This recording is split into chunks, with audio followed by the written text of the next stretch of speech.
Good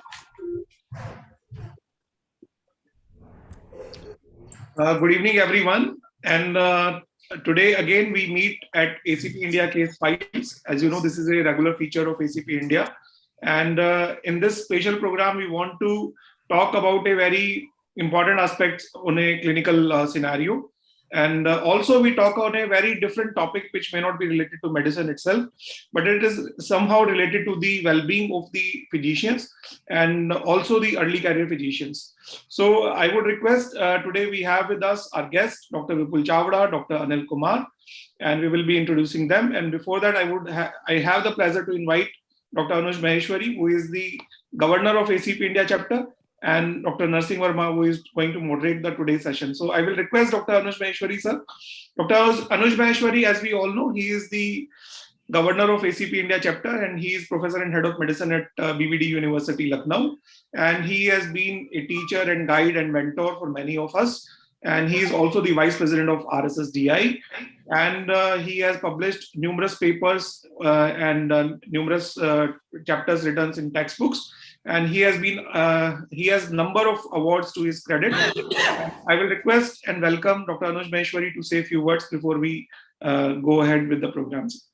Yes, thank you, Amit. And I think your biodata was also being displayed there, so people must be knowing that. But before I could read that, it has been removed. So, but you are a well-known figure, and people know you so well across the country. And you have taken wonderful initiative as a early career physician in charge of our governing council of American College of Physicians. In fact, advisory council of the American College of Physicians. So we are really proud of that this new initiative has not only been taken, but it is going on so well that we are doing great response. We are getting a great response across the world. So today again, we are there with a innovative topic for our early career physicians, which they come across very commonly, and they need to find them in their practice, that is hypertension. Hypertension, and it is associated with pregnancy. Pregnancy, in fact, is a very conflicting time for the hypertension. As far as the hypertension is concerned, it is always a matter of conflict between mother and fetus. For mother, we need to keep low blood pressure or blood pressure on the lower side of the normal for her safety. But in the interest of the fetal safety, sometimes it is allowed to be kept at the upper limit of the normal, or sometimes more than that also. In some of the recommendations, it has been also seen that even if a person is touching the 150 or 160 systolic in the pregnancy time, it is also accepted depending upon the status of health of mother and fetus. Especially, it is said that many of the times the child are born low birth weight because of their lower blood pressure of mother. And if the blood pressure is allowed to go on the higher side, probably their birth weight improves intrauterine status. So multiple thoughts are there, multiple options are there, and people also think very differently in the different scenario. Vipul will be telling us today about some very innovative case related to the hypertension and pregnancy. Maybe we get enough time to get all these discussions while this case discussion. And apart from that, this time we have chosen a very innovative thing for the physicians, especially, which is very much required in early career state of their physician, that is financial planning. And I'm grateful of Amit that he has brought a very innovative kind of the expertise today with us. And he will be telling us doctors to how to manage their finances in a orderly manner so that we may not be in any trouble.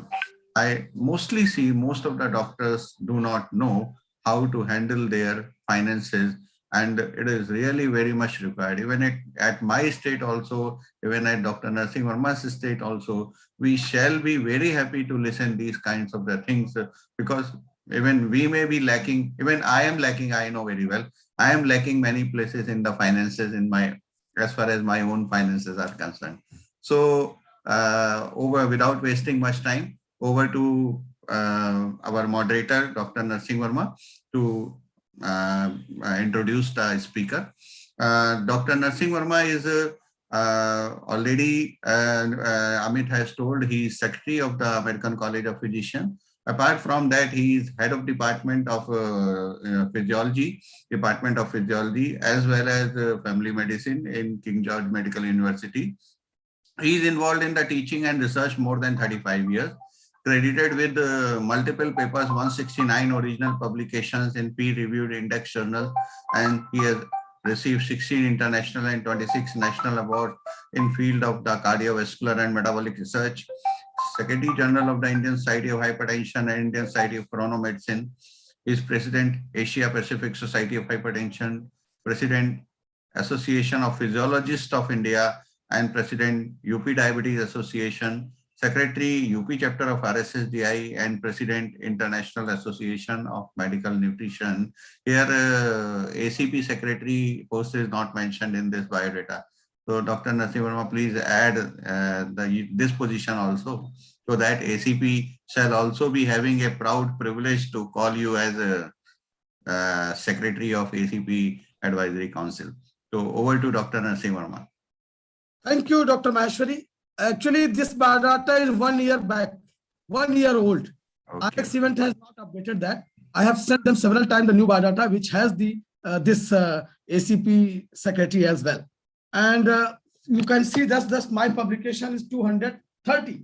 They have mentioned 169, 1 year back. So I think they are continuing with the same biodata. And they have also mentioned UPDA president. I'm no longer president of UPDA. So they have not updated. What they do that yours and my biodata are with them, and they always use that without updating. So I have also mailed them the new biodata, which has got, I'm very proud to be Secretary of ACP. That is, I think I will keep above all. Sir, I know this very well, just it was on the lighter side of the... Yeah.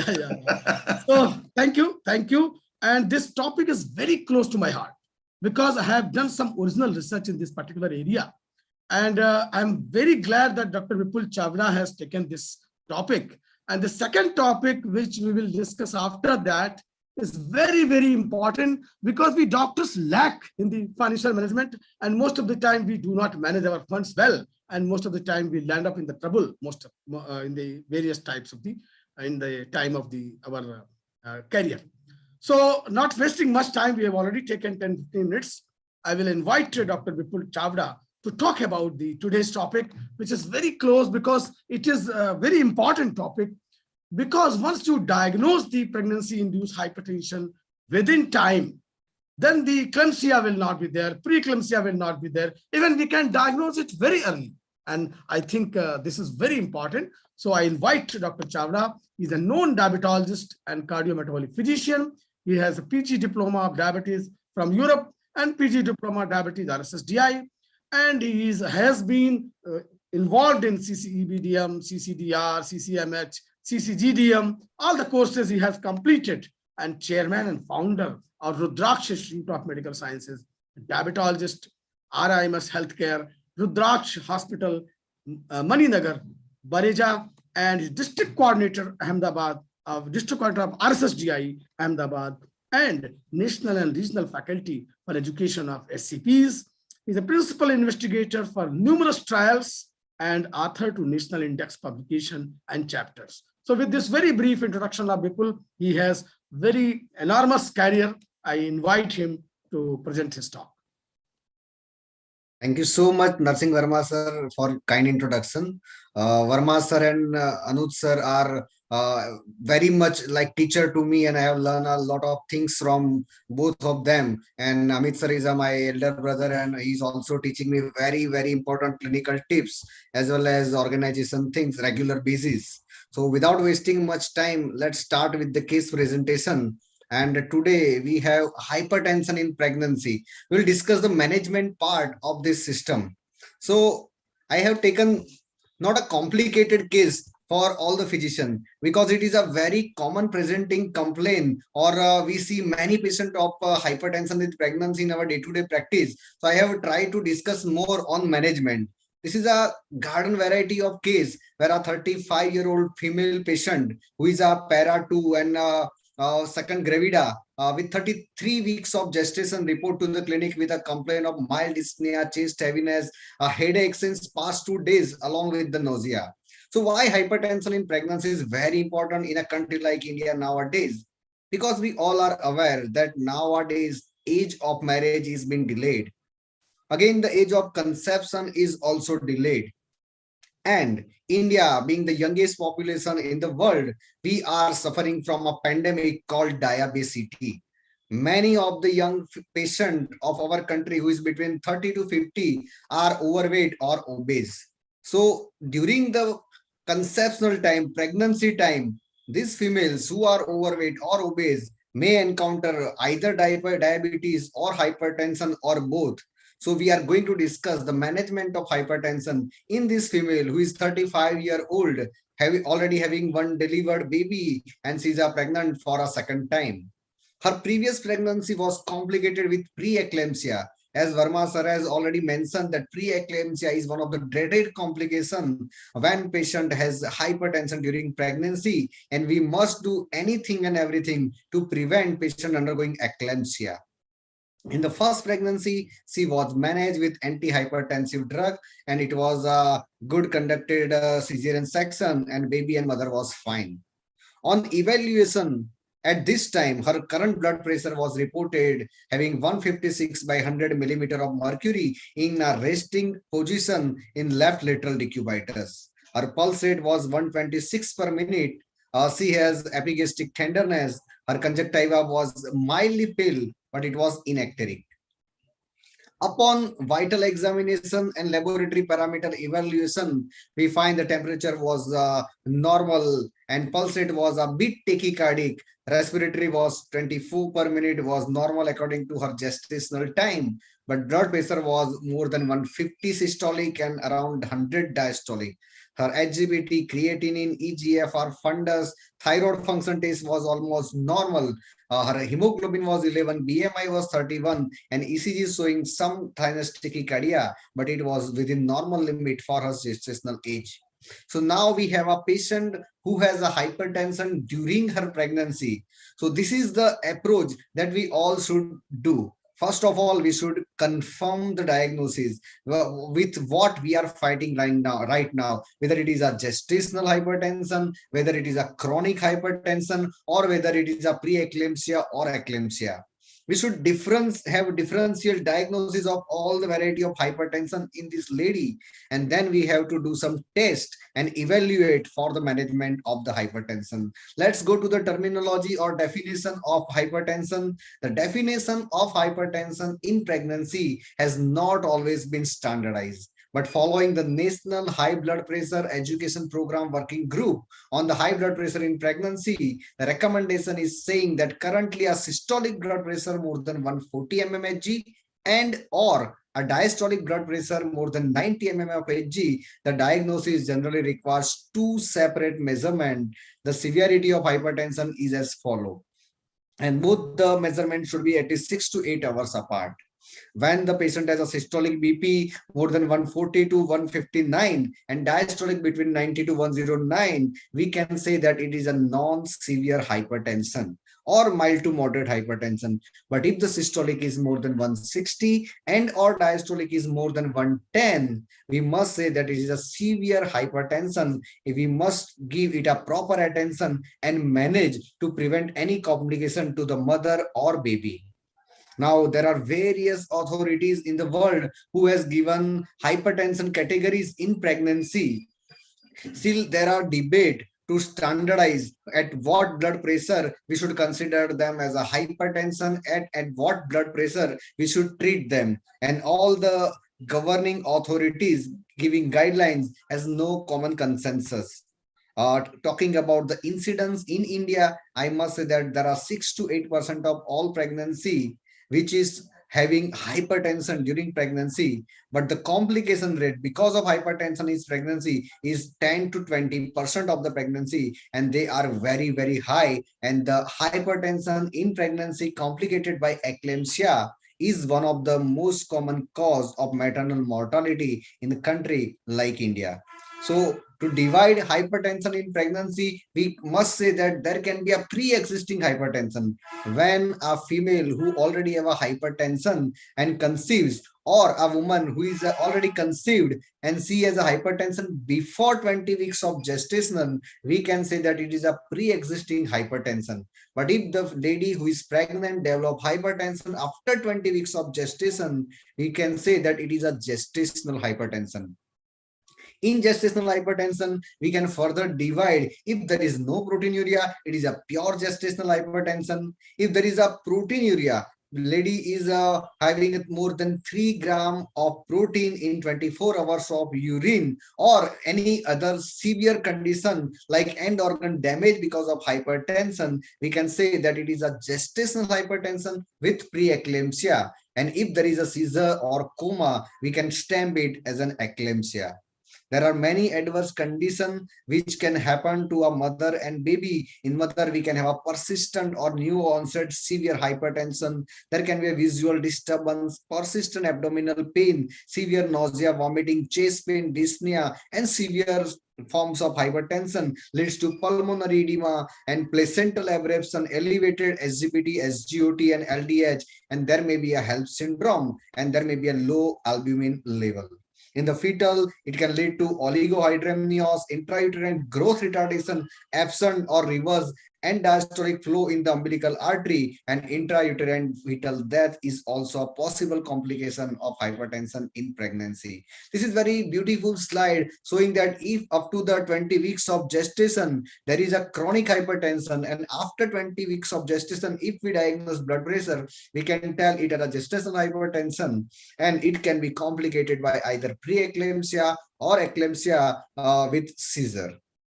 So again, coming back to the our case, which we have described, our patient developed hypertension after 20 weeks of gestation, and there is also proteinuria. So this lady is a gestational hypertensive with preeclampsia, and again we have to keep in mind that this lady also had the history of preeclampsia in her previous pregnancy. So now when we should treat this patient? When there is severe hypertension, that means systolic BP more than 160 or diastolic BP 110 and above, we should repeat BP every 5 to 15 minutes. We should notify the physician, or if we are a physician ourselves, we should do the treatment and evaluate the BP every 15 minutes until we reduce the systolic BP less than 160 or diastolic BP less than 110. When we can say it is hypertensive emergency, when persistent severe hypertension occurs antepartum, intrapartum, or even postpartum, and the BP reading is more than 160 by 110 at a 15 to 20 minutes apart, we must treat it very aggressively with intravenous route for medicine administration. Now, there is also some terminology change. Previously, it was said pregnancy-induced hypertension and mild to severe preeclampsia, but present terminology says hypertension in pregnancy, HIP, and preeclampsia with or without severe features. The preeclampsia with onset prior to 34 weeks is most often severe and should be managed at a facility with appropriate resources for management of severe maternal as well as fetal outcome. And there is a wonderful paper by Nursing Verma sir that states that if we do ambulatory blood pressure monitoring of a lady from very beginning, that we can prevent eclampsia in such patient. For talking about proteinuria, if there is a 300 milligram in a 24-hour period or protein to creatinine in ratio 0.3 or above, we can say that there is a proteinuria in the patient. Now, what should be the target? There are many authorities, American Cardiology, American Heart Association, ACOG, ESC, and NICE, they all have a different criteria according to their patient and geographical distribution. But for our management, we can say that chronic hypertension, we should categorize into mild, moderate to severe. If the BP systolic between 140 to 149. It is a mild hypertension and diastolic between 90 to 99. If systolic BP 150 to 159 and diastolic between 100 to 109, it is a moderate hypertension. And if BP is systolic above 160 and diastolic above 110, we should categorize it as a severe form of hypertension. Again, in India, where females are not regularly coming to the antenatal visit, where we are talking about pre-conceptional counseling and lifestyle modification, but in our country, which is very diversified, there are some female patients who do not come to the visit to the doctor until a very late in the pregnancy. In such patient, we cannot categorize whether it is a chronic hypertension or gestational hypertension. Treatment reserved for the moderate to severe hypertension, I must say that there are limited modalities available like methyl dopa, labetalol, and nifedipine for such patient. The hypertension treatment in pregnancy, again, severe guidelines, international guidelines vary according to their guidelines in at what hypertension we should treat the patient.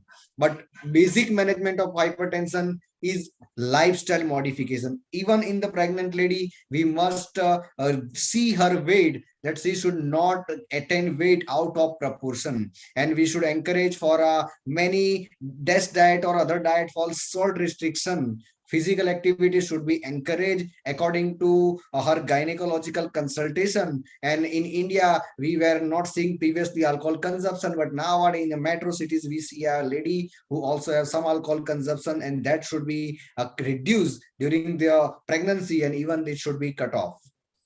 Now talking about pharmacological intervention, we have labetalol, hydralazine, nifedipine, and methyl dopa.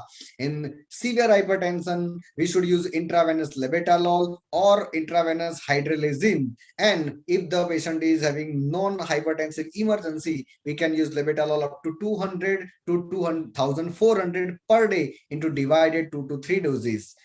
In normal blood pressure in routine OPD, we can treat with either labetalol or nifedipine or methyl dopa with the oral doses, nifedipine up to 330 to 120 milligram per day, and methyl dopa 500 to 3 gram per day in a divided doses up to 2 to 4 doses. But this is one of the most important slide of my presentation, that there should be 4-step program to improve chronic hypertension outcome in pregnancy. First and most important is make the right diagnosis. Earlier you diagnose the patient and better the outcome. Second is treat hypertension. If the BP is more than 160 systolic and more than 110 diastolic, we must start the treatment as early as possible. Because when a female is pregnant and develop systolic BP more than 160 and diastolic more than 110, she has more chance to develop hypertensive encephalopathy at the lower blood pressure than a normal individual who has a BP more than 200 systolic and more than 130 diastolic. Still they don't develop encephalopathy, and here 2 lives are in danger. Third is delivery should not be too early and should not be too late. If the patient is off medicine and BP is fairly controlled, we should continue the pregnancy up to 38 weeks. But if the patient has a previous history of eclampsia or pre-eclampsia, patient is on 2-3 medication and still the blood pressure is fluctuating, we should deliver the baby around 30 weeks of gestation with a proper take caring of a lung maturity. And patient education and early postpartum follow-up is very, very important. This is where most of the physicians lack, that after delivering the baby, the blood pressure management of mother is very, very important. And most of the gestational hypertension are cured after delivery. But when patient is having elderly with 3rd, 4th pregnancy and having chronic hypertension, the management of hypertension remains very important from the physician's point of view. So our advice to this patient is first and most important, lifestyle modification. In such patient who has already history of preeclampsia, before conceiving for the second time, healthy lifestyle, low salt diet, low sugar diet, along with increased fiber is recommended. Further evaluation of the cardiac status is must in such patient. Regular follow-up with physician and home monitoring of blood pressure, and if required, ambulatory blood pressure monitoring is necessary, and no medical intervention until the BP is more than 140/90 is recommended. There are some key preventive strategies for the hypertension related maternal that first and most important, prevent preeclampsia with low dose of aspirin.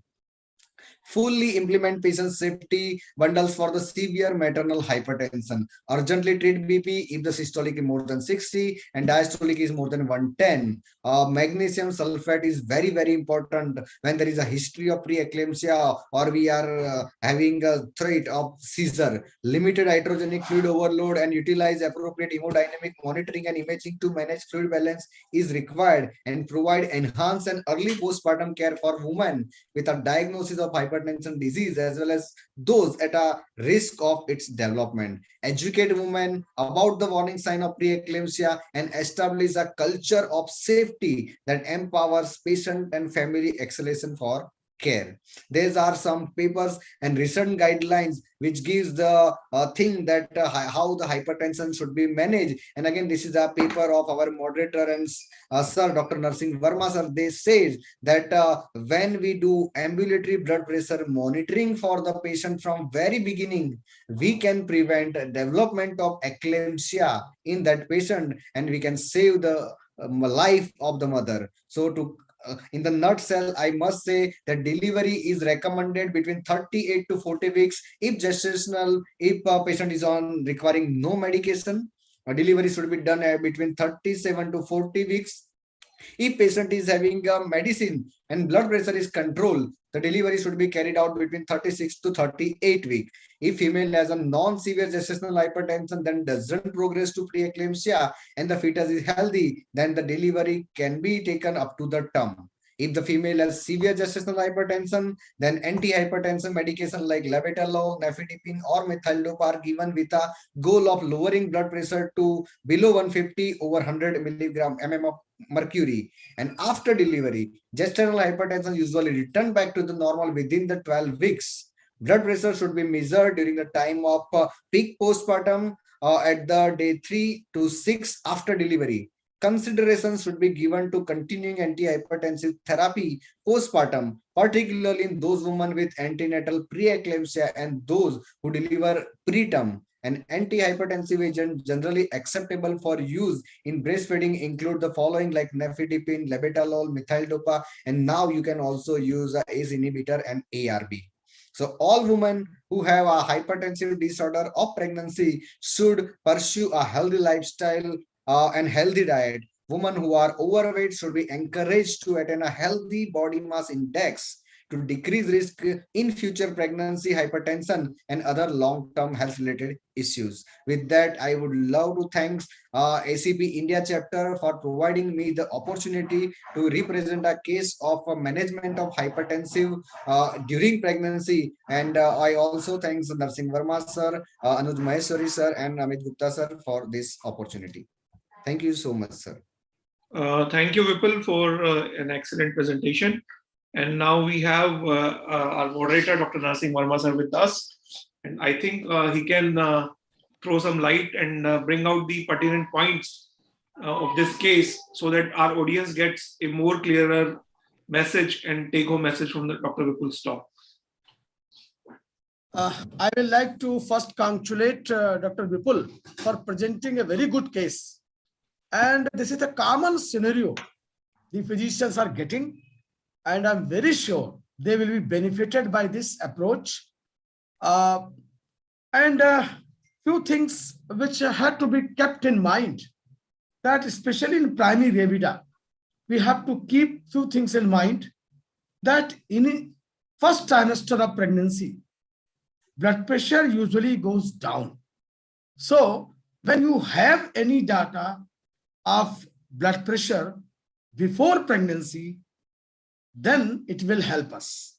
Because if some lady, I will give example, if some lady was having blood pressure 110/70, and in the first trimester during ANC, her blood pressure was recorded as 130/80. So it looks like normal, but I will not take it now. Because in the initial times before pregnancy, her blood pressure was 110/70. In first trimester of pregnancy, the blood pressure should go down.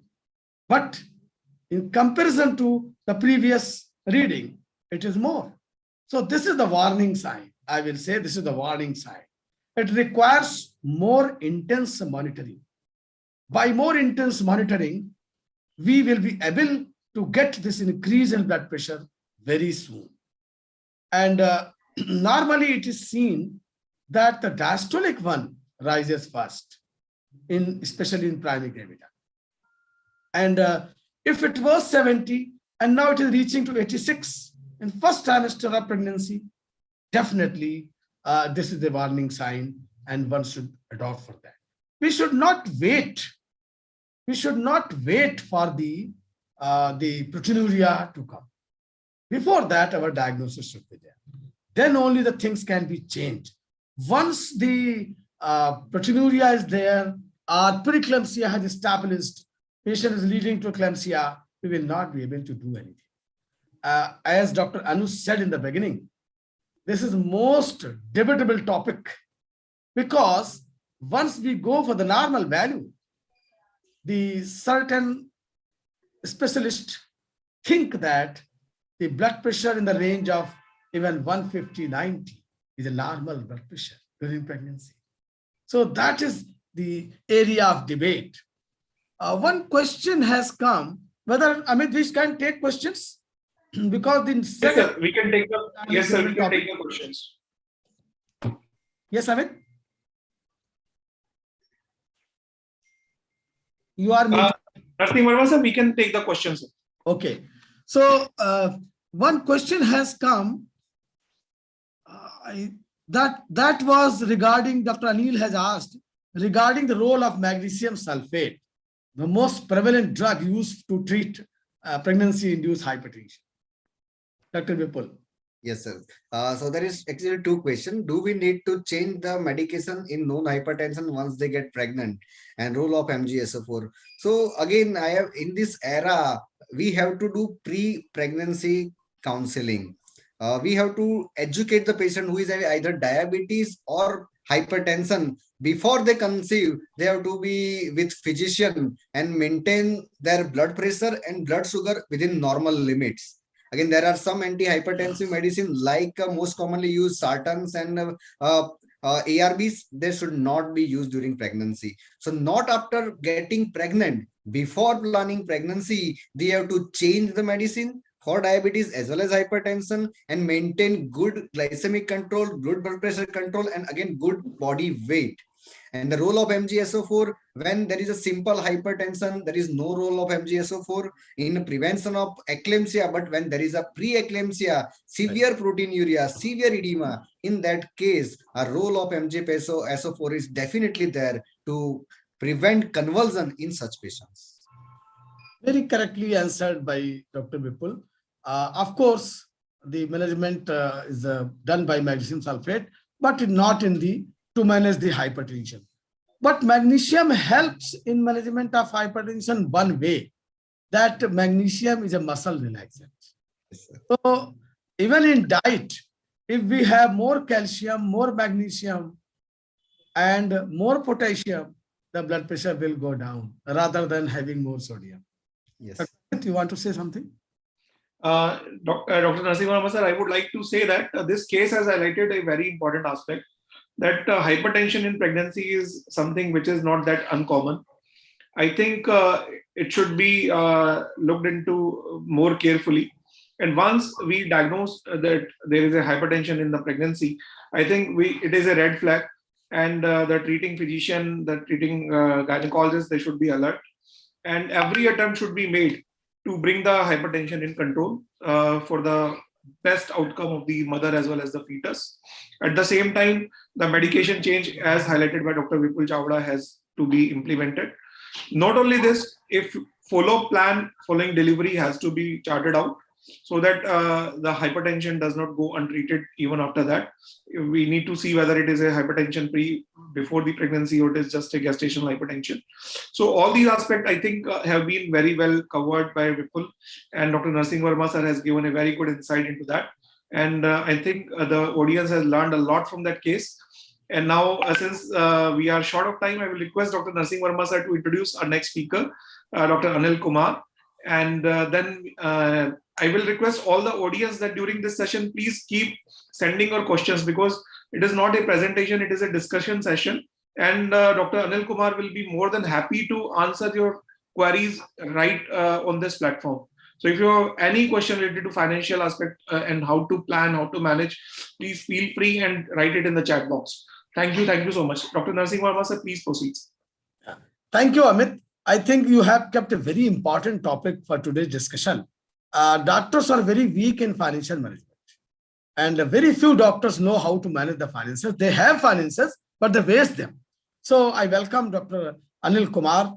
He's a professor of finance and governance, Sri Ram College of Commerce, University of Delhi, the most famous college, Sri Ram College, an alumnus of the SRCC and Harvard Business School. He did his post-graduation in commerce from Delhi School of Economics, Delhi University. He has been awarded PhD degree by the University of Delhi for his thesis on the corporate governance, very important aspect.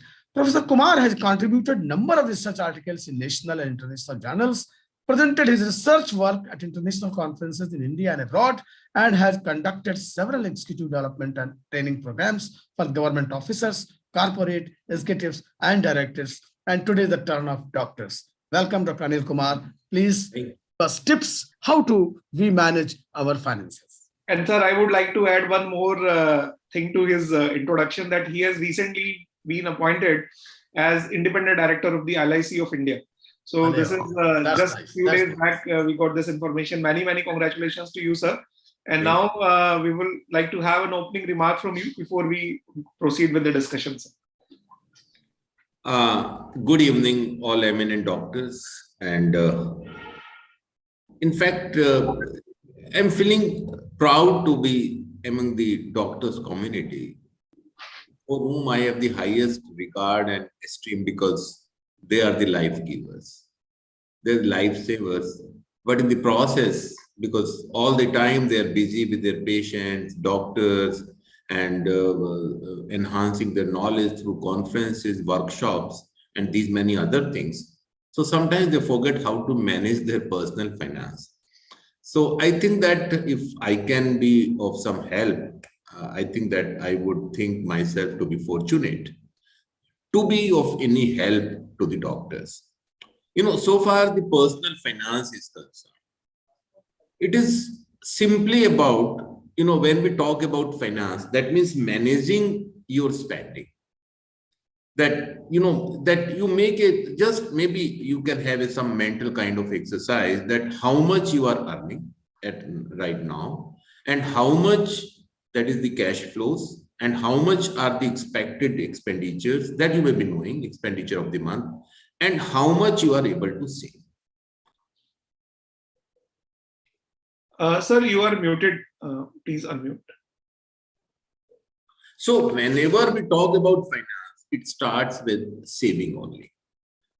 So once the saving has been made, then the another question is why to save, where to save, and how to save. These are very important concerns, because there are so many options of saving which are available.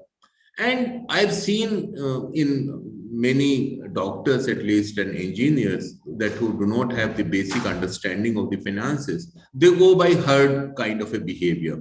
You know, somebody would advise them that, okay, you please invest this and you will get a very handsome return. And the doctors, because otherwise they're busy in their life, you know, saving the life of the patient, so they hardly care about it. That, okay, he's saying, he or she is saying that maybe she is more experienced or he is more experienced about it, so let's go for it. But that should not be done.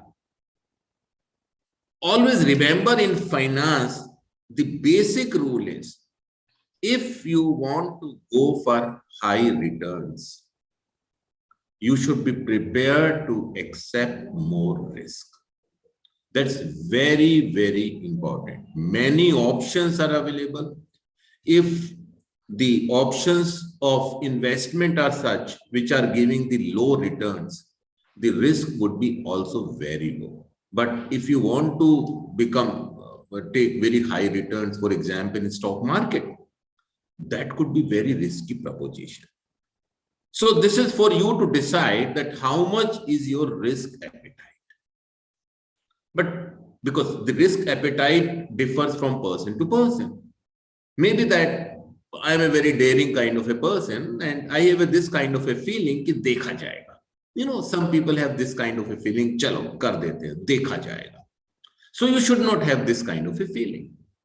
So, because I think that, I know that most of you are the young doctors who just started their career. So, you must be saving a bit of your, whatever you are earning. So, the question is where to invest this. Some options are available. The safest option is that you can put your money in the bank fixed deposit. There you will earn the interest of 4 to 5% per annum. But if the inflation rate is, again, it's 4 to 5%, your net return would be nil. But if your account is in a public sector bank, it is safe. You can withdraw the money at any point of time, and whatever interest you are getting, whatever is the commitment of the bank, you will get it for sure. So your investment, your principal amount is very, very safe. This is one option. Many people I have seen, even amongst the professors, you know, they say, okay, kaun jhanjat lega? Let's put whatever saving we have in the bank fixed deposit. But there, the return is very less. And whatever interest you are earning on the fixed deposit, you will have to pay taxes on that also. That you should remember. So what are the other options? If you want to go for a moderate kind of a return with a moderate risk, then the other option is that you can invest in a mutual fund. In the mutual fund, you know, mutual fund is, you know, like this, that it mobilizes this small saving of, you know, millions of people. And they are the experts, the managers are there who are expert in making the investment. They make judicious investment. And in the long run, if you stay for a long run, that is say for 5 years, that is for 10 years, for 15 years, you will get the assured return of 10 to 15%. Moderate return. In the mutual fund also, there are 3 kinds of funds. One is the pure equity fund. We call this as the growth fund. Growth fund would mean that because whatever money you invest in the mutual fund, it will be invested in the equity market only, in the equity share. You should remember that equity share is the most risky sector. The returns may be as high as 30%. It can be minus 20% also. Because when we say return, in the case of equity share, the returns has 2 components. One is the dividend, which you get from the company every year. Dividend is paid out of profit in the last, whatever is left. Second form of return is the appreciation in the price. Say you have purchased the share for ₹100. Today, after 1 year, you get a dividend of ₹5 on that share, and the share price is ₹110. That means your return would be ₹5 plus 10, that is 15%.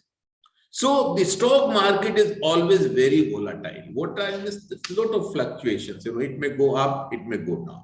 So if you do not want to take much risk, you do not have much understanding about the share market, the best option is that you can go for the mutual fund.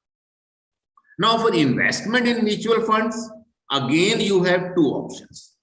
One is that you can purchase the mutual funds and on lump sum. Say you have a saving of ₹10 lakhs. You purchase the mutual fund of ₹10 lakhs. You invest ₹10 lakhs. Another which is very popular, and I would recommend that, is that you should go for SIP. SIP is systematic investment plan. Say you have a saving of ₹10,000 every month. So you can have a SIP of ₹10,000 whereby you just give instructions to the mutual fund company and ₹10,000 will automatically be deducted from your saving account because that will be linked with your saving account. So whatever ups and downs are there, because every month you are purchasing it, it will take care of that. And on an average, if you go for a SIP, you can have a handsome return, handsome principal amount, say at the end of 5 years, at the end of 10 years. So that is a good return with some modest risk. This is one option. Second is, because most of the people are young people, they should make provision for their retirement also. You know, everyone has to retire, maybe at the age of 60 or 65 or 70. You are doing your practice. There's no pension which is available to you.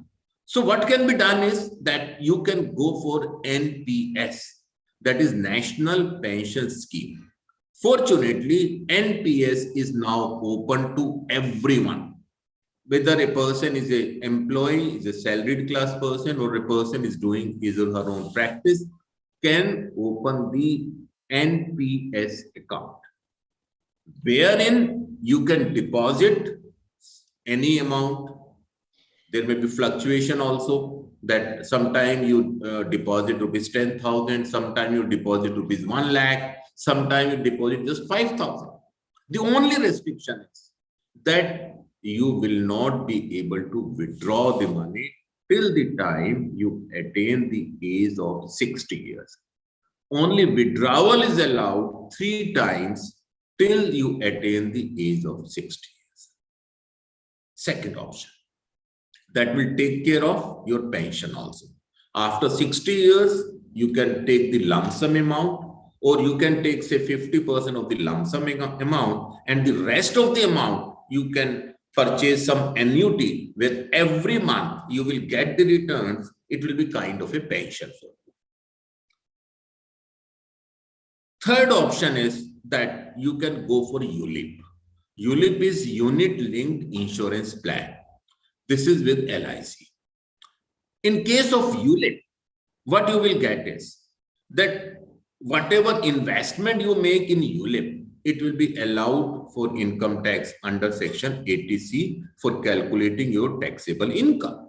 Second is the ULIP has 2 components. One component is that of insurance, your life insurance, and second component is the amount will be invested in the equity share by the insurance company.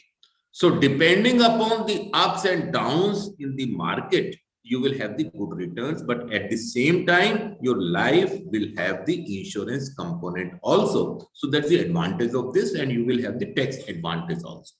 In case of, I forget to tell you that in case of National Pension Scheme also, whatever you contribute, that will be allowed as deduction under section 80C. That means you will be able to reduce your tax liability also. And at the time of withdrawal, no tax is to be paid. You know, we call this that it comes under EEE category. EEE means exempted, exempted, exempted. Whatever investment you are making, it is exempted from income tax. Whatever interest you will get, it is exempted from income tax. And whatever lump sum amount you will get after attaining the age of 60 years, that will also be exempted from income tax. Another option is PPF, Public Provident Fund.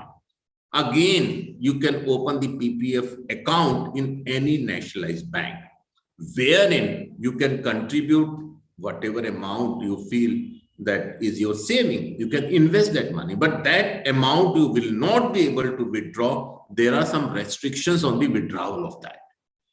So these are some of the important options, but if you have the other options in mind, you please raise this. I could have run the PPT, but I think with the shortage of time, otherwise this would have taken at least 2 hours to explain all different kind of investments and all the pros and cons of the investments. But broadly speaking, these are the major investment avenues that you should develop the habit of saving and putting that saving in some investment. Do not put the investment, whatever saving you have, in the bank fixed deposit. It will get a very, very meager kind of return. But in case you want to make your money safe, you want to withdraw it whenever you need, then of course you can put your money in the bank fixed deposit. But remember that your real return would be just negligible.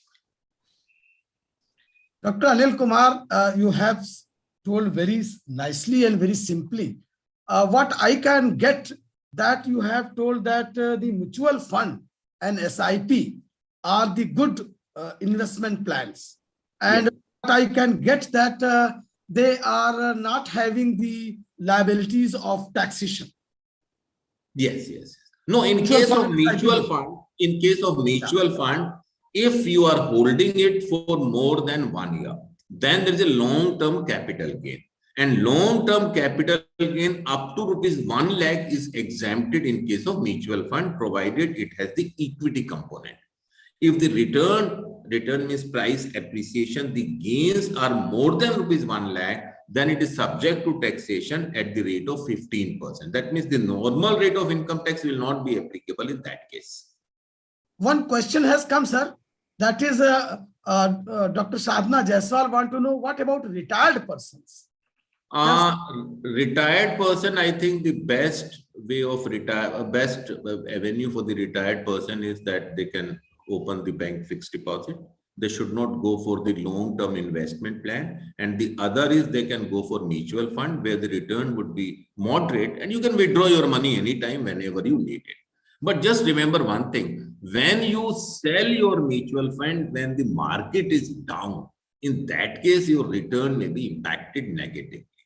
So that's the important factor which you should keep in mind. But if you want to play safe that you are about 60 years, that what to do now, there is no incentive to save and to make investment for 20 years or 30 years, then you can simply go for fixed deposit. It's a very safe. It is in your name. You can withdraw it anytime whenever you need money.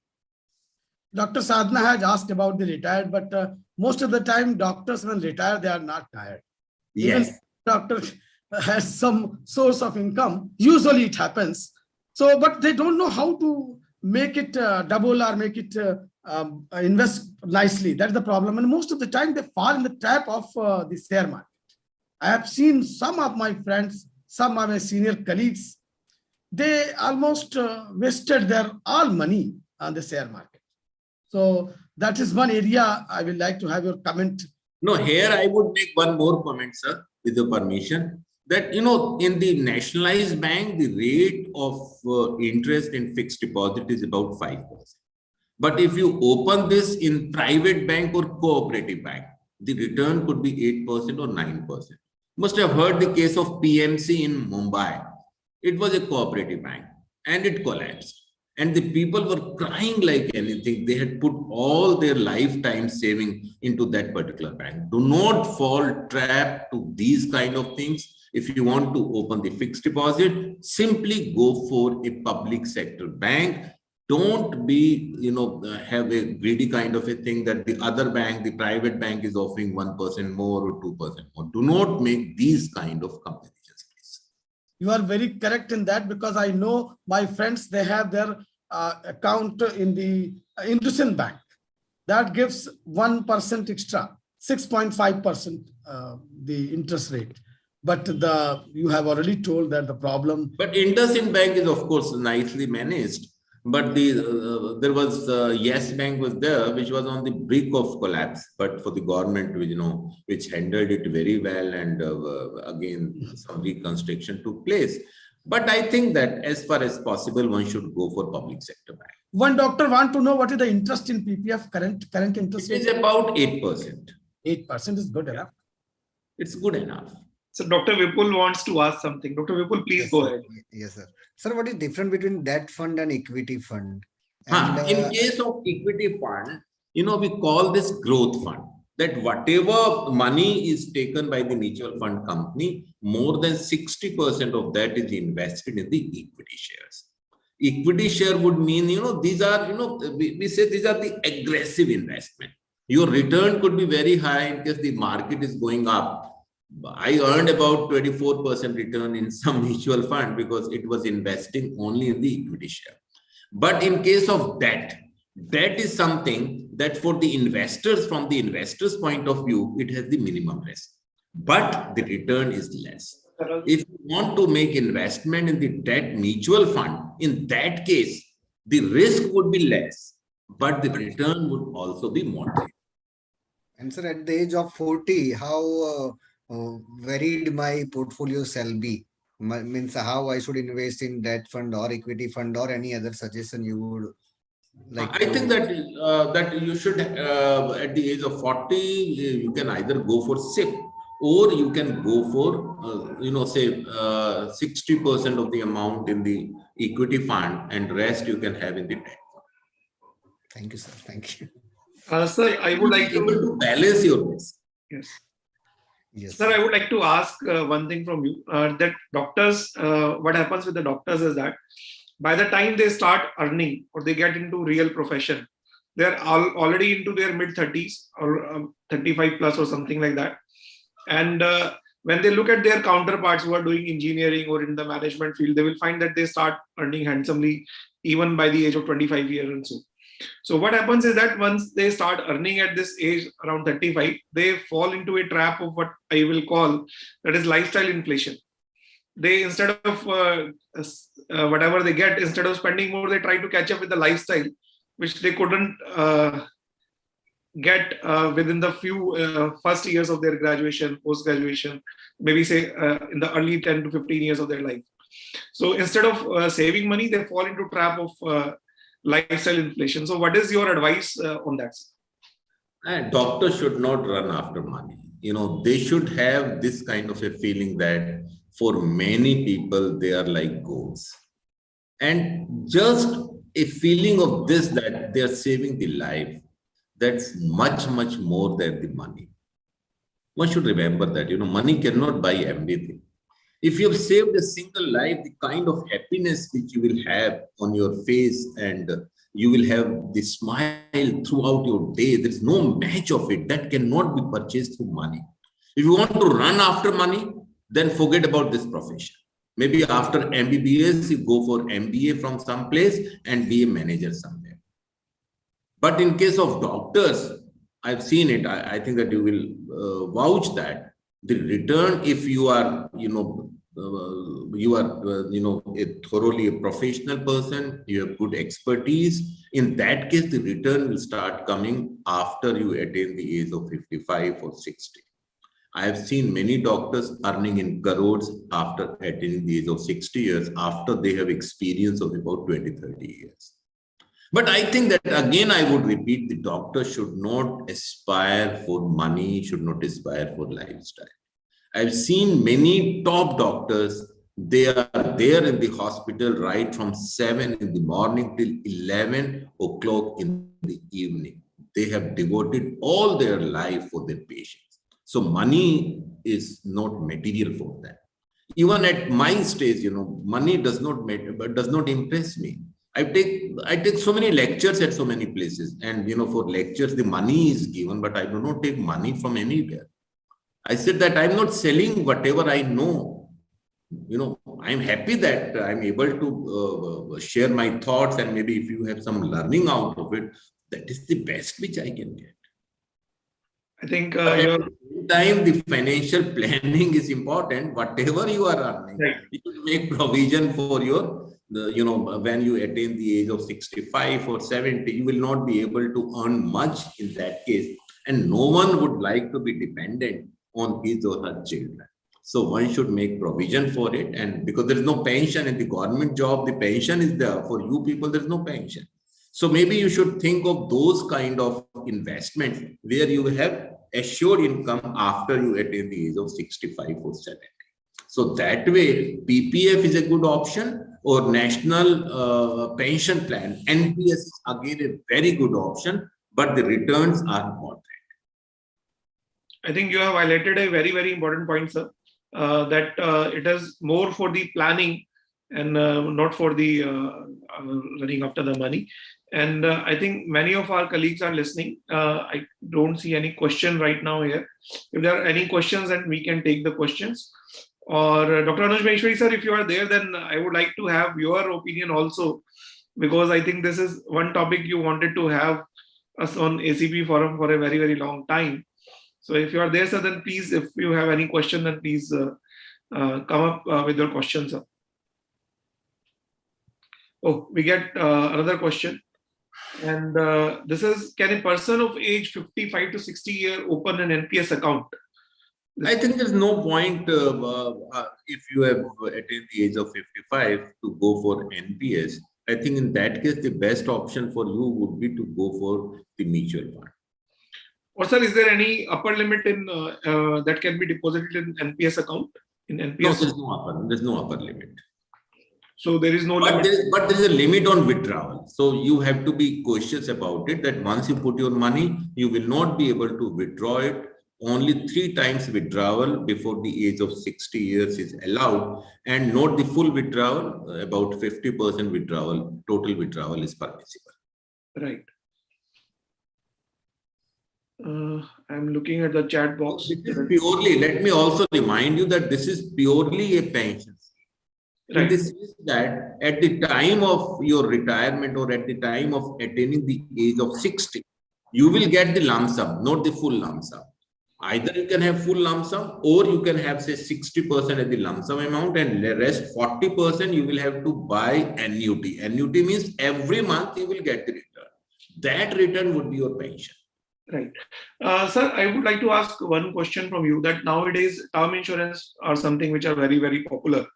And though they come with an option of having life insurance also, and they come with different plans. So how useful are the term insurance, if you think, and for how long one should take a term insurance? Because that is for what kind of duration one should choose for a term. Yes, again, this is a very good option for investment because it has 2 components. One component is that of insurance for your life, and the other component is that if it's for 15 years or 20 years, after 15 or 20 years, because a major part of that is invested in the equity market, so you will have a handsome return in case of that. There are some good players in the market. For example, SBI is a good player which runs these kind of schemes. There's so many other other financial institutions also who offer these kind of investment avenue. Again, it's a good avenue. But if you want to go for Ulip of LIC, there the return is slightly less as compared to the returns offered by, say, SBI or other such banks. And what about, sir, pure term insurances, which doesn't have any investment component? They just give you a term cover that if anything mishappening happens, then because term insurance, otherwise the rates of the term insurance are low if they come. Very low. Yes. I think that the best would be that you buy an insurance policy where some assurance is there that if some mishap happens, you will have a good amount for your dependent and for your family. And the other part, say you have ₹100 available for investment. Say that for ₹50, you can go for insurance, the term insurance policy, and ₹50 you can invest in mutual fund. So you will have the advantage of both, that you will have the assurance also that if some mishap happens, you will have a good amount for your dependent. And second is that because you have invested the other part in the mutual fund, that will have the good returns. Thank you, sir. I see there are not any other questions. So I think it is a very, very fruitful session, and you have highlighted very important parts, and it is really eye-opener for many of us. And I will definitely share the feedback with you. And we will. It is really a pleasure to have you on the board. So I would like to conclude and thank you on the behalf of American College of Physicians and our Governor, Dr. Anuj Maheshwari. And many, many thanks to all of you. Thank you, sir. Thank you for joining. Thank you, Dr. Thank you, Dr. Amit. Thank you, sir. Thanks, sir. Thank you so much. Good night, sir.